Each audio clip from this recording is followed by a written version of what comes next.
बिल्कुल स्टार्टिंग से स्टार्ट करते हैं। स्टार्टिंग से बताओ भाई अपने बारे में। हाँ बिजनौर में स्कूलिंग हुई, स्कूलिंग हाँ, 5th तक बिजनौर में करी। 5th तक आई did my schooling in Bijnor, Bijnor में स्कूल का नाम क्या था फिर? Saint Mary school. अच्छा, Saint Mary's. So I did my schooling from there 6 class तक। तो हम्म।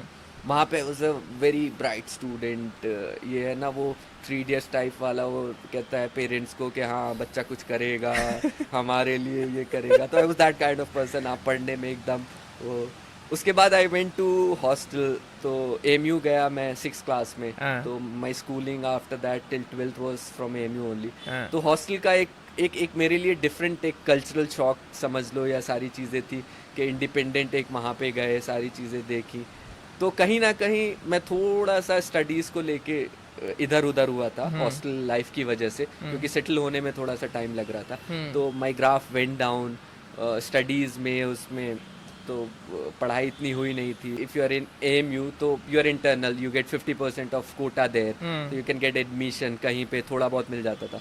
बट मेरा इतना ग्राफ नीचे जा चुका था कि मुझे कहीं एडमिशन वहाँ पे मिला नहीं था। तो भाई तो तो उस टाइम पे क्या लग रहा था? तो उस टाइम पे दिमाग में क्या चल रहा था कि अब क्या किया जाए? साला यहाँ एडमिशन नहीं मिल रहा है, अब आगे हाँ, क्या करें? नहीं, उस टाइम पे ये था कि अब बाहर मैंने एंट्रेंस दिए, एंट्रेंस सब दिए मैंने, एनडीए का एंट्रेंस दिया, आईआईटी का भी दिया। इनफैक्ट वो तो मैं आधे घंटे में बाहर आ गया था। आई सेड मेरी तबीयत खराब हो, वो पहले भी आई सेड बस, क्योंकि मुझे कुछ समझ ही नहीं आ रहा था। I said there is no point sitting here, and there is a rule कि आप नहीं जा सकते। बट हाँ। डिसाइड कि मेरी तबीयत वो हो रही है, नहीं केम आउट। वहीं अलीगढ़ में ही सेंटर पड़ा था। And after a period of time 1-2 exam दे के आई रियलाइज यार this not my cup of tea, नहीं हो पाएगा। हाँ। एग्जाम कोई तो अभी जो है किसी प्राइवेट उसमें देखते हैं, अपना ग्रेजुएशन करते हैं, उसके बाद देखेंगे। हाँ। That's a very general attitude लोगों का इंडिया में। अगर आप देखो कि ग्रेजुएशन तक वो भटके रहते हैं, अच्छा क्या करना है क्या नहीं करना है। तो वो मेरा केस और थोड़ा वर्स था उसी टाइप का। तो भटका हुआ तो था ही, लेकिन साथ साथ में स्टडीज़ में भी मतलब बहुत ही ग्राफ नीचे चला गया था। अच्छा। तो तो जब इंजीनियरिंग कर रहे थे तो कुछ दिमाग में था कि इंजीनियरिंग के बाद ये करना है कि? नहीं नहीं, कुछ नहीं, आई वॉज कम्प्लीटली ब्लैंक। हाँ। मतलब मेरा था कि बस लाइफ धक्का दे रही है, उसी के साथ चलते रहो, टाइम अपना निकालते रहो। आई वॉज मोर इनटू, मतलब मुझे ये था कि डिफरेंट चीज़ें एक्सप्लोर करनी है, हाँ। घूमना। ठीक है, कॉलेज में स्कूल में भी खूब फ्रेंड सर्किल बड़ा था, घूमना इधर उधर चीज़ें वो करनी। तो इसी सब में ज़्यादा लगे रहे। कॉलेज भी इसी तरीके से निकल गया। तो लास्ट ईयर में, final year of my college, कुछ कंपनीज आई थी वहाँ पे। तो मेरे बैचमेट्स जो थे वो अपना बैठ रहे थे।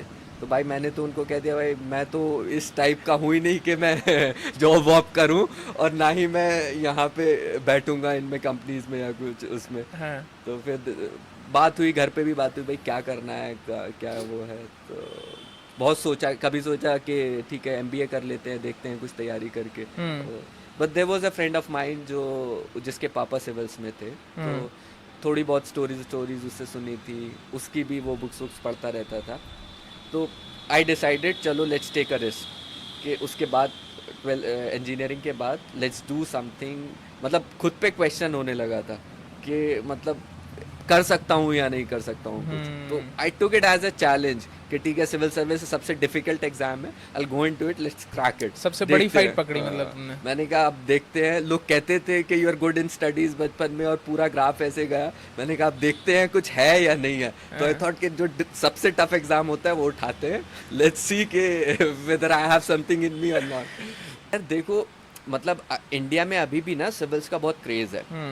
और हर पेरेंट कोई भी हो, इफ यू टेल देम ना कि आप सिविल्स की तैयारी करें, तो आप कितने भी बेकार हो पढ़ाई में, कितने भी तो दिल फील कि हाँ अब लगता है बच्चा सीरियस हो रहा है, तो दिल सपोर्ट यू इन दैट। तो मैंने भी घर पे बताया पेरेंट्स को कि अच्छा, मैंने सिविल्स का यही था।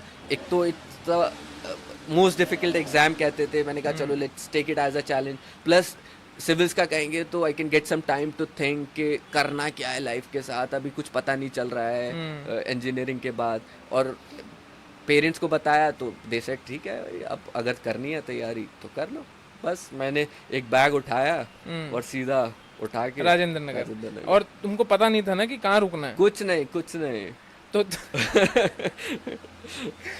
ब्लाइंड, मतलब प्रॉपर ब्लाइंड खेल लिया तुमने? प्रॉपर एक्चुअली कोई ऐसा बैकग्राउंड था, I am a first generation bureaucrat, तो कोई ऐसा वो बैकग्राउंड नहीं था, ना ही कोई फ्रेंड सर्कल में ऐसा था जो सिविल्स का वो कर रहा है। तो राजेंद्र नगर का सुना था, तो पैक किया, हम वहाँ पहुँच गए।